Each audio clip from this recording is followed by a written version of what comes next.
Hello everyone, स्वागत है आप सबका इस डेली वोकैबुलरी सीरीज की आज की वीडियो में। अगर आपको ये वीडियो पसंद आए तो इसे प्लीज लाइक करें, शेयर करें। चैनल को अब तक सब्सक्राइब नहीं किया तो सब्सक्राइब कर लीजिए। ऑल नोटिफिकेशन वाले आइकन पे टैप करेंगे तो आपको सभी वीडियोस मिल जाएगी। डेली वोकैबुलरी की तो डेली अपलोड होती है। उसके अलावा रीडिंग कॉम्प्रीहेंशन आप जाके देख सकते हैं डिस्क्रिप्शन बॉक्स से, या फिर ग्रामर की भी कुछ वीडियोज है जिनको मैं और अपडेट करने वाला हूँ। तो ये सब इंपॉर्टेंट है सभी एग्जाम्स के लिए, जितने भी आपके कॉम्पिटिटिव एग्जाम्स होते हैं वो सभी के लिए इंपॉर्टेंट है। तो चलिए फटाफट स्टार्ट करते हैं वो अपनी आज की इस वीडियो को। तो पहला जो अपना वर्ड रहने वाला है वो है इनंडेटेड।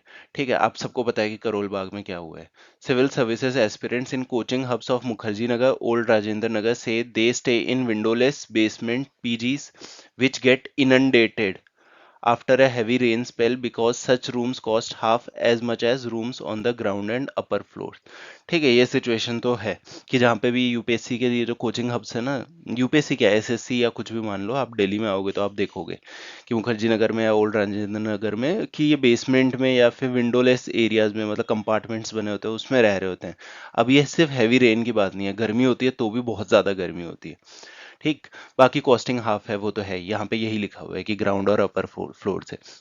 हमारे लिए इंपॉर्टेंट है ये वर्ड कि ये इनंडेट हो जाते हैं। इनंडेट हो जाना क्या होता है, देखिए मैं आपको बताता हूँ। ये पहले मैं आपको लिख के बता दूं सो दैट ज्यादा इजी होगा आपके लिए अंडरस्टैंड करना। ठीक है, ये हो जाएगा टू गिव और सेंड somebody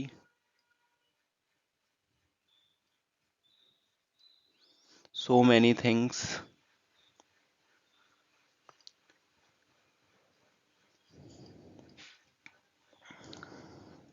that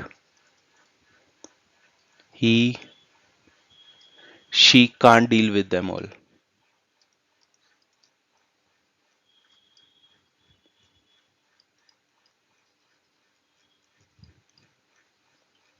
ठीक है, इनंडेट का मतलब क्या होता है कि किसी को दे देना या भेज देना इतनी सारी चीजें एक ही बार में कि वो डील ही ना कर पाए एक साथ। तो जो हैवी रेन का स्पेल है ना, वो इतना ज्यादा हो जाता है कि उससे इंसान डील ही नहीं कर पाता है, इनंडेट हो जाता है।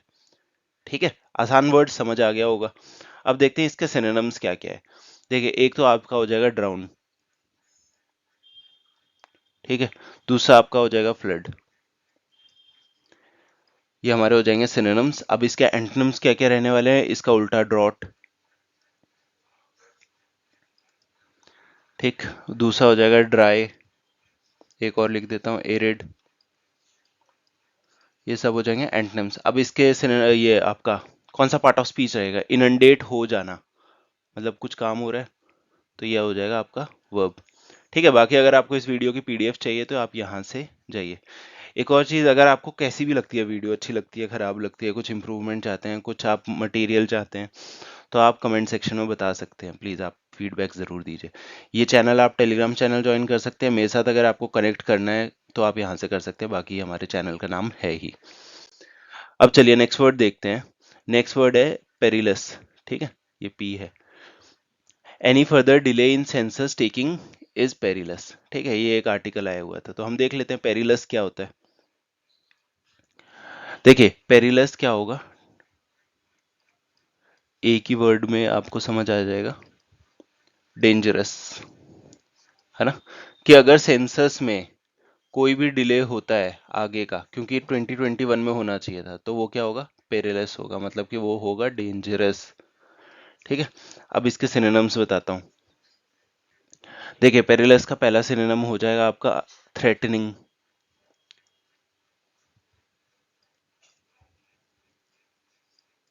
ठीक, थ्रेटनिंग हो गया।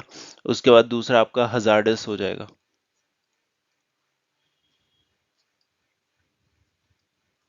ये हो गए सिनोनिम्स। अब इसके एंटोनिम्स क्या क्या रहने वाले हैं। एक हो जाएगा आपका stable.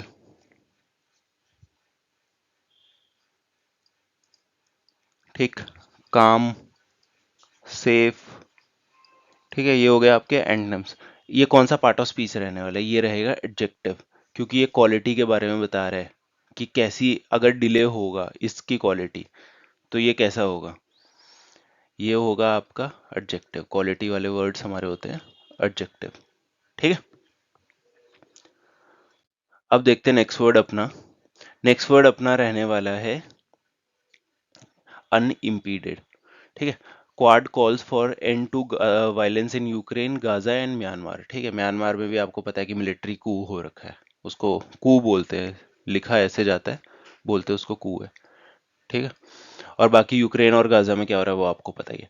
Foreign ministers of India, US, Australia, Japan announce plans to expand IPMDA to Indian Ocean region. ये सब का यूएस वगैरह का बहुत इंटरेस्ट है इसमें, तो अगर आप जियो पॉलिटिक्स समझते हैं तो आपको पता चलेगा इसका। Emphasize the importance of maintaining freedom of navigation and overflight and unimpeded commerce consistent with law. ठीक है, तो बहुत इंपॉर्टेंट वर्ड है, कॉमर्स कैसी होनी चाहिए, अनइम्पीडेड होनी चाहिए। थोड़ा थोड़ा आइडिया तो लग गया होगा कैसे होगा, है ना। लिख के बताता हूँ। नॉट स्लोड, धीरे नहीं होनी चाहिए। ठीक है। ब्लॉक्ड नहीं होनी चाहिए, कि जैसे इंडिया ब्लॉक करके रखता है ना चाइना का, मतलब फॉर्मली ब्लॉक नहीं किया हुआ है बट इनफॉर्मली तो कह रखा है ना कि जितने भी इंडिया की नेबरिंग कंट्रीज है उनको स्पेशल परमिशन लेनी पड़ेगी अपने गुड्स होल्ड करने के लिए, सेल करने के लिए। ठीक। उसके बाद में इंटरफेयर्ड विद, तीसरा।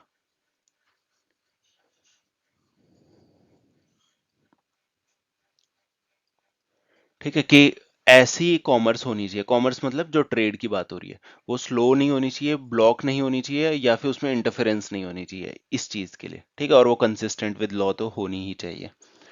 तो अब इसके हम देख लेते हैं सिनोनिम्स क्या क्या है। एक हो जाएगा फ्री, फ्री ट्रेड की बात होती है, फ्री ट्रेड एग्रीमेंट्स होते हैं, है ना। अनहेम्पर्ड,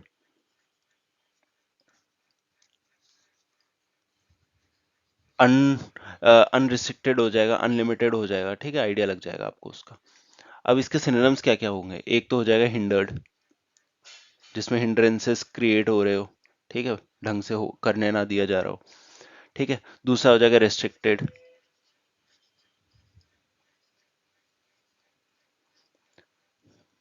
ठीक, ये हो गए हमारे एंटोनिम्स। अब देखते हैं कि अनइम्पिटेड क्या है। ये मैंने बताया था कॉमर्स के बारे में बता रहा है कैसा होना चाहिए, तो ये आपका क्या होगा, एडजेक्टिव। अब जो नेक्स्ट वर्ड है अपना वो है ऑगर। ठीक, आप सबको पता होगा, कल अगर आपने देखा है तो हम लोग 19th और 20th ओवर में कैसे रिंकू सिंह और सूर्य कुमार यादव ने बॉलिंग की।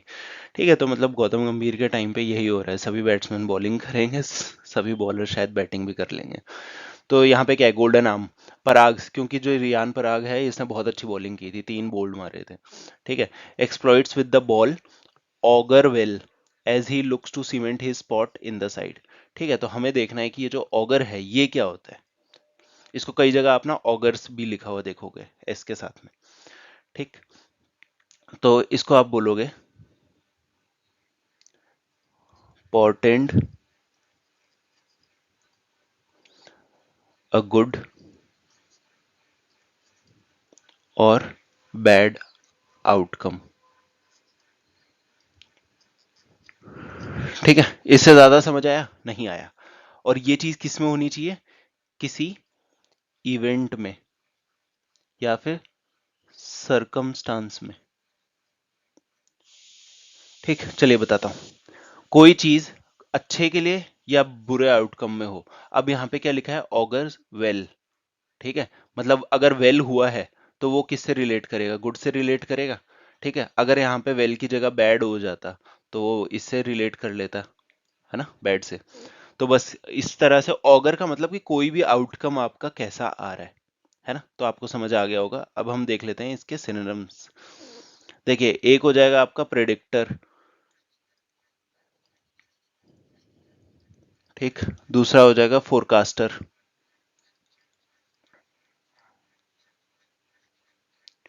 ये हो जाएंगे हमारे सिनोनिम्स। अब इसके एंटोनिम्स क्या रहने वाले हैं, रिपोर्ट,